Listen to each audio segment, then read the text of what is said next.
Do you want to know how to make stunning 3D logos that just truly pop and amaze any client at first glance?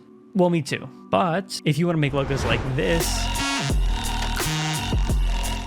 then I can help you out with that today. So we're gonna go ahead and jump right in. I'm gonna be using the Denver Nuggets logo today. It has some good details, a lot of different colors, and it has text on the logo, which is pretty important to learn when it comes to 3D logo making. But pretty much you're gonna wanna make sure your logo is an Illustrator or an SVG file, where you can bring it into Illustrator, make sure all the paths are good to go and connected, and then you can bring it straight into 704D after that. So I have saved my file and now I'm going to drag it in. Super important here, we're gonna wanna make sure create vector object is off and then set the scale to 1 meter, and we're gonna click OK. And now we have our logo in 704D. First thing we're gonna do is take layer 1, bring it to the top, delete the null, go to layer 1 and change the coordinates to 0, 0, 0 so that we know the logo will be centered. Next step, we're gonna take every single spline, highlight them, and set the angle to 0. Just make sure that we get as much detail as possible. Next, we're gonna pick splines that are alike and we know are gonna have the same look. So like first example, I'm selecting the text here because I know the text, I want it to have the same uniform look across it.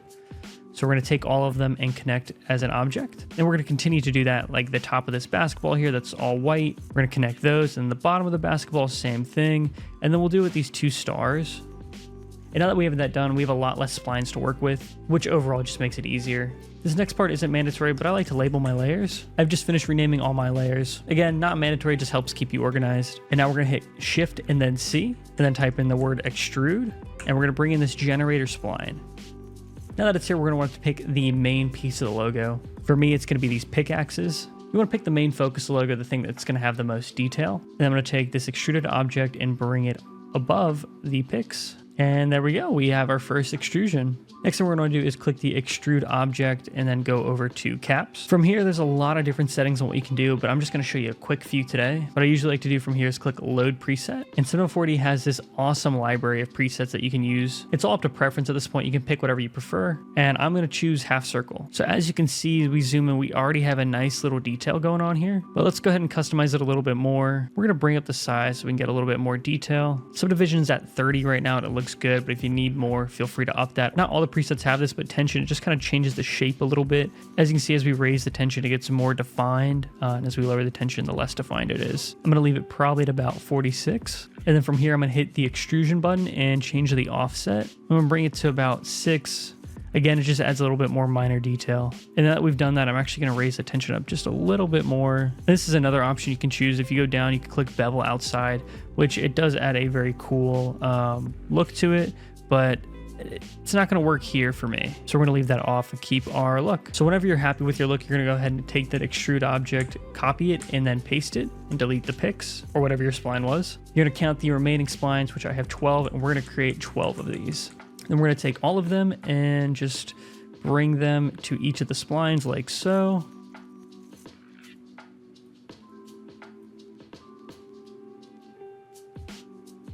Once you've done that, it's going to look a little bit like a mess, but we're just going to take these outer objects and just bring them as far back as we can, just like so, so that we can start to see the detail. And this is not how your logo is going to look finalized, so do not worry about the depth of how far everything is extruded. Just kind of do it to where you can see everything right now, just like this. We're going to bring, so I'm going to bring these together because I want them to be the same, and then bring this forward.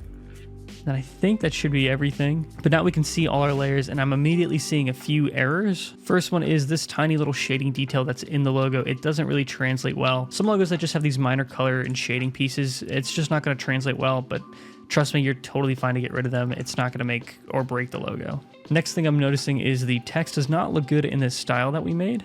So we're going to go ahead and change that now. I'm going to go back into the load presets, and I'm just going to pick basic rounding. It kind of resets us back to default, but from there I will hit spline. I up the subdivisions, and now I'm going to change the extrusion, and I'm just going to change it to about 2. So it gives us nice little detail. It looks good across all the letters right now. We kind of like it, but we are still missing a detail. So what I'm gonna do is actually just copy this, extrude. So now we have 2 text extruded layers. I'm gonna go back to round and then click bevel outside and just raise the shape up a little bit. And then we're gonna drag it backwards ourselves. We're gonna turn off the extrusion so we actually get the roundness of it and bring it to about like, I guess 2 again. We're gonna bring it backwards just a tiny bit. And now we have this cool like double layer going on. Probably gonna wanna bring it forward just a tiny bit, but it just adds that little extra detail that we're looking for. Next step, we're gonna mess with the stars, because same kind of thing. It looks okay. It's not as bad as the text, but we're just gonna lower the size of it. Just needs to be a lot more thin. It's about right there, it looks good. The basketballs look good to me, and the mountains also look pretty good. So we're gonna now edit all these circles, and they need to be a little bit thicker, kind of like how the stars need to be thinner. So I'll bring this up to about 10. And then we're gonna bring down this tension a decent amount. We're gonna set it to -25. It adds this cool like inner bevel kind of look. And we are looking pretty good so far. Now the next step is going to be just adjusting the layers where they're at so we can get the look that we want. I'm gonna bring this inner circle and just kind of adjust it to where the picks are. So I'm gonna bring these two mountains forward, and one little tip I've learned is that not everything needs to be at the same height. So I'm actually gonna bring one of these back a little bit. The basketball, I'm just gonna bring back as a whole, and I'm gonna bring this inner circle up just a tad bit, and then bring in this next circle to about right here. Then I'm gonna take the two text layers and just kind of adjust them, bring them down a little bit. Same thing with the stars, bring those down a little bit. Then I'm gonna adjust these outer circles to make sure that they're kind of the same bevel length. You can really sit here and customize it to where it's perfect, but I'm just gonna eyeball it for now. And now we have a 3D logo. So in my opinion, the layout of the logo is looking pretty good. If you want your logo to be like way more extruded and obvious, feel free to bring it out more. I just like the subtlety a little bit on my logos, which honestly, I might actually bring forward this pick and basketball a little bit with the mountains, just so the eye of the logo looks a little bit better. So now that we have our shape, we get to do the fun part and color it. I'm gonna be using Octane for this part. It's the same principle across the board. So if you're not using Octane, whether you're using Redshift or Blender or whatever, it's the same idea. So I've actually changed the layout of my Cinema 4D a little bit and moved the camera because we're gonna be working with some textures down here. And quick, if anyone wants to see my Octane settings, I use path tracing, 512 max samples. So real quickly, we're gonna add an HDRI environment, and there are plenty of free HDR websites out there that you can go and find one. I have Grayscale Gorilla, so I'm just gonna be using one of theirs. And if you're an aspiring 3D artist and you have the ability to get this program, I would. I use it almost every day in my work. It is truly a lifesaver and just has an awesome library full of assets. But I'm just gonna take one of these metal ones. We'll do GSG Pro Studio Metals 1, and now we have a good look on our logo. So from here, I'm going to create a new material. We're going to use a metallic material, and I'm just going to start color dropping the colors from the logo and assigning them. This is not going to be our final look, but just so we know kind of where these colors go. So like I'll take the blue here, attach that there. Let's create a red one now. We can attach that to there, and we're gonna create one more, and this one will be the white. Now we're just gonna start taking these materials and assigning them to each part. So I have to keep looking over because I don't know exactly what color everything is. I think the basketball bottom is yellow, this top is white, and then we have another blue circle here, and I believe it's a red, and then yellow. And then we're going to put the white on the text here, then the yellow on the stars. And we're also going to put the white on the secondary text layer. Can't forget about that. And it's super hard to see right now, but we're going to take all of these and add a bit of a roughness to them. And now we can start to see our logo come to life. I'm going to adjust the HDRI map a little bit just so we get a little better color. And we're looking pretty good right now. And from here, honestly, if you want to be done, you can be. But I'm going to show you a few quick ways you can stylize your logo. Just know there's never too much time you can spend on customizing these logos. There have been projects that I've worked days and weeks on just customizing a single logo, kind of just overall stylizing it. And then there's been projects where I've only spent a couple hours. That's the great thing with 3D. You can kind of customize it until you get the look that you exactly want. So this first style I'm going to show you is a bit more niche and not used as often, but I personally like it. We're going to create a diffuse material, go over to emission, create a black body emission, surface brightness, and lower it to probably about 5, and then change the color to the yellow. And from here, so we can totally customize it, we're going to copy and paste the layer and hide the old one. And in this new one, we're now going to have the ability to edit the faces. But before we do that, I'm going to add a camera just so we keep the same angle. I'm going to go into a different view so that we can move around freely. I'm going to take these pics and convert them to an object. So now we can go to polygon mode and really adjust the things we want to. So I'm going to click the centers of each of these and then U and I, which inverses the layer, and I'm going to attach this emission layer. So now we get this cool like neon look. It's a little much. I'd probably lower it actually to about 2. Still a little much. So what I'm actually going to do is go back, take the inverse, and then get rid of these like sides.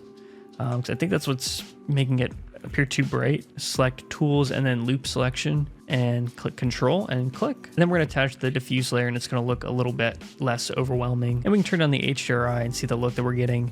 And we'll do this for a few more parts of the logo. So I'm going to go ahead and take these and connect them as objects, both parts of the basketball. And then again, select the inner parts and then loop selection, select the outer parts as well. And then click U and then I to inverse it. And we're going to create a new material here that it will be white. And we're going to go ahead and put that on top. The white one's a little bit more overbearing, so set it to like 3. And then we're gonna go down to the bottom part of the basketball, same kind of thing, loop selection, inverse, and then attach the yellow emission. I'm gonna do this with a few more parts of the logo and then I'll be back. All right, we are done here. I was gonna add it to the circles, but it seemed a little too much. We can raise the power a little bit so we can see the full thing in light, and then bring it down just a tad bit so that we can get that neon look. So that's just one way to personalize it. And now I will do one more look that is pretty common. What we're gonna do here is just take these same materials for each and just duplicate them. And we're gonna go to the second one of each and just bring down the color just a decent bit to where you notice a difference. And we'll go over to the red and bring this down. Then the white and bring it down to like a gray. And we'll do the same kind of thing here. For now, I'm just going to replace the layers. So everything that has that like white glow, I'll replace it with a darker silver. And then the yellows, I'll replace with the dark yellow. And then the back of the text, instead of the white glow, we'll replace it with the dark silver. And then we can do the same thing with each of these circles. We're gonna connect them and make them their own objects. Select the inner and then click U and I and then attach. UI again.